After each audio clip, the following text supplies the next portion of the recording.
Super Space Sheriff Gavan Infinity comes out next week, and I still don't know anything about Metal Heroes. So today we're gonna watch the first 5 episodes of this dusty old show for Japanese baby boomers to see if it's any good, and maybe find out what it is that makes Metal Heroes so beloved. Most importantly, I want to see if there's anything of note that could maybe give us some insight as to the plot of this sequel series airing next week. The first thing I want to say is that it's really awesome that Toei uploaded this series to YouTube for global audiences to watch. But why the hell do they only upload it in 360p? I really didn't want to pirate this show, but there's no way you can expect me to watch it like this when I know damn well Blu-ray copies exist. Secondly, I'm interested in seeing if the theme song for this new show in any way references the intro of this one, because it genuinely is a heater. 26-year-old man with a 401k, by the way. Just trying something new.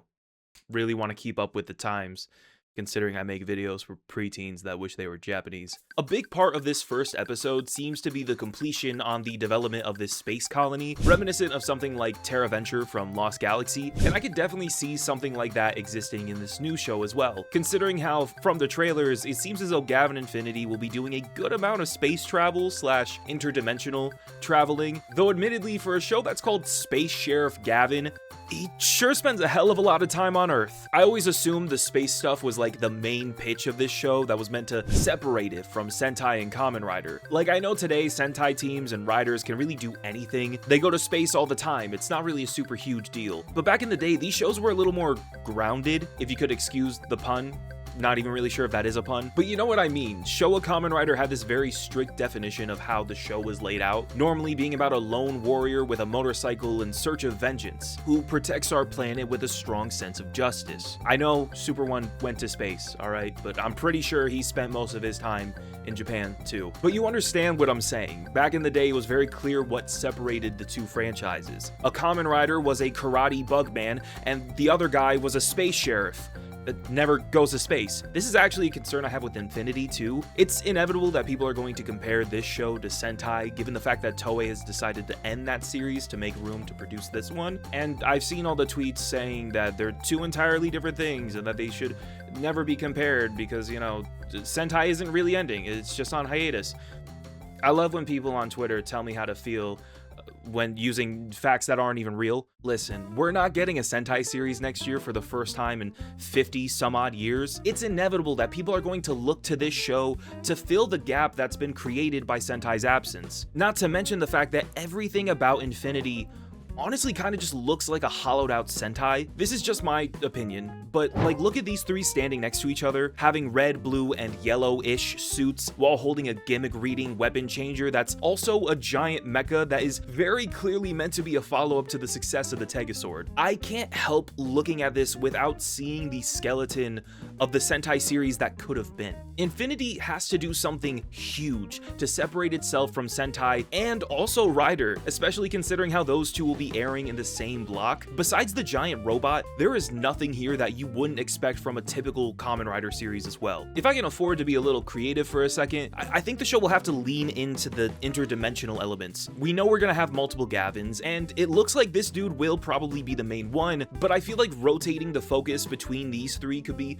pretty interesting. In Rider, it's normally pretty obvious who the main character is, and in Sentai, a good series is normally structured in such a way to where the entire cast gets fairly equal focused, but it always ends up falling back on the team dynamic. But what if Gavan Infinity was like a rotating set of main characters? Like, we can absolutely focus on the red guy more than the others, but what if we just spent a handful of episodes entirely with just Bushido or just Luminous, building up those characters and those plot lines in a way that's entirely isolated from everything else going on. Then midway through the show, we would have all three of the timelines like merge together. I think that would be a really great way to build stakes more, because then we would be able to see how developed the individual worlds feel before we change the status quo in a major way. I'd be really disappointed if these three just join forces in like episode 5. In my mind, I kind of want to feel like I'm watching 3 entirely different shows that like suddenly just mesh together, and I feel like that would be a really solid way to separate this from Rider and Sentai. That was all kind of a tangent, but maybe we'll find another idea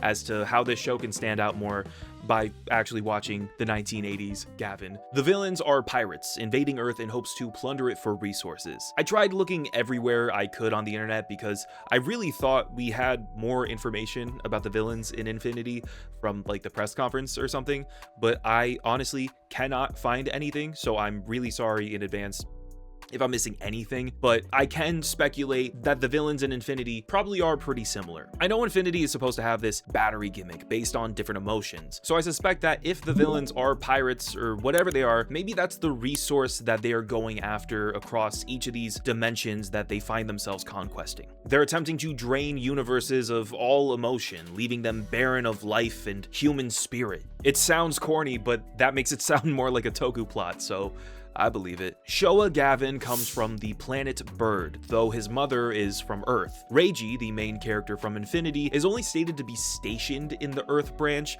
not that he's necessarily from Earth, so it could be a neat reference if they bring up the planet Bird really at all. He doesn't necessarily have to come from there, though it would be really cool if he's also like a half-breed of whatever alien race they want to make. He's said to have joined the Galaxy Federal Police following the influence of his mentor, which is already quite similar to Gavan, given how he joined following in the steps of his father, who he believes to be dead. Now, I've only watched the first 5 episodes of the 1982 series, like I said, but they set up this plot line about Gavan's father potentially still being alive, and the first thing we discover is that he had some sort of connection to Hunter Killer, who seems to be the main henchman Gavan faces in the show, making him kind of like his rival. So with this connection in mind, I imagine a major plotline in Gavan Infinity will probably revolve around Reiji looking for his mentor. Whether or not it's his dad is yet to be known, but he's probably missing too, and maybe the mystery surrounding his disappearance will also be connected to one of the villains. We don't know much about this evil looking Gavan Infinity yet, besides this one shot from the trailers,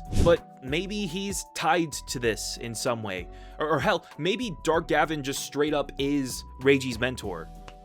I don't know, I'm just spitballing. What I do know is that Grandpa Gavan's only friend is his homegirl Mimi, who has the ability to turn into a bird, and that seems to be like the only thing she can do. So like the bar is in hell for female representation in the series. Thankfully, Luminous seems like she'll be a pretty cool character. We then cut to this shot of the foot soldiers giving their hearts out to the main villain, who happens to be summoning this clam monster. It'd be neat if the first monster in Infinity is also a clam monster in reference to this, like how a lot of the first monsters in Kamen Rider are based on spiders, though that's not really necessary. Now, the original Gavan doesn't really have a transformation device, but the narrator explains, as he does in literally every single episode, so you know damn well I understand this by now, that Gavan's combat suit is transmitted down from his spaceship. So it's kind of cool how in Infinity, the Gavans summon their suits using this gun-like weapon that is also their spaceship. I think it would also be really cool to see them beam down the suit in a similar fashion to the 82 series, but just having the spaceship technically be the transformation device again is still a pretty fun callback in and of itself.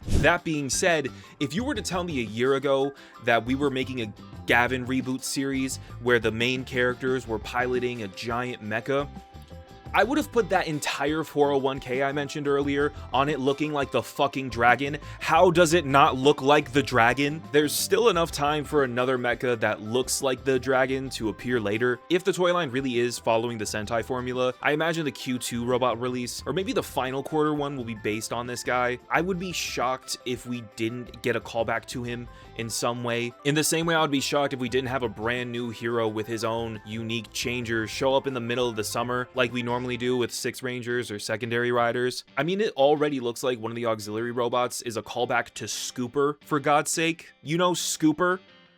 I sure as hell never heard of him until he randomly showed up in episode 4. But if he's getting representation, I am certain that the dragon will show up somewhere. If not, I'll do a 24-hour live stream where I drink 13 Red Bulls and watch all of Super Mega Force without audio at like 4x speed, and I'll redub the entire show strictly based off memory. I could probably make a better show, actually. We'll do it. We'll do that if that doesn't happen. The villains have this ability to shift Earth's axis and change the way it rotates, creating this parallel dimension that the show claims to be similar to a black hole. Not super sure if that makes sense scientifically. But I already said it, so let's ride. I don't really know why this dimension exists or really what it's meant to do. If I had to guess, this was probably the way the show tried to separate itself from Sentai and Rider back in the day, giving fights this more unique intergalactic looking background. I think it would be really cool if Infinity tried using this concept for their mech fights, similar to the style of mech battles we had in Dawn Brothers, where they go into this parallel dimension. Heck, when this happens in the show, Gavan always has to summon his bike, and the whole process honestly gives me the feeling of like Power Rangers summoning their Zords. So I feel like it'd be kind of cool. And for my final prediction, Bushido will probably ride a horse at some point. The original Gavan worked at this horse stable, and I just have this feeling that we'll probably see Bushido ride horseback somewhere, whether it's in the series proper or a crossover movie or like a anniversary thing.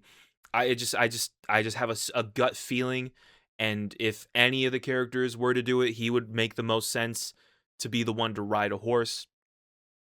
So I just have a feeling. All that being said, I'm really excited to see what Gavan Infinity is about, but I'm also not exactly sure what to expect. While it is fun making predictions, all of this really is just speculation, and I'm almost certain most of this will probably be wrong. Though it will be pretty cool to look back on this video in like a year from now after the show is finished. But my time with the 1982 Space Sheriff Gavan sure did happen. Can't really say it was fun. I'm not gonna lie, I fell asleep during the first episode, and then I was on my phone for most of episodes 4 and 5. That being said, current Sentai and Rider is really nothing like early Sentai and Rider, so I'm sure it's gonna be a lot more modern and captivating in that regard. But admittedly, I did have some fun at some points. Gavan spends most of the time running around town, jumping from explosions. More than anything, I just hope that it's worthy of taking over Sentai's time slot, and I'm excited to see what types of plans they have for Project R.E.D in the future.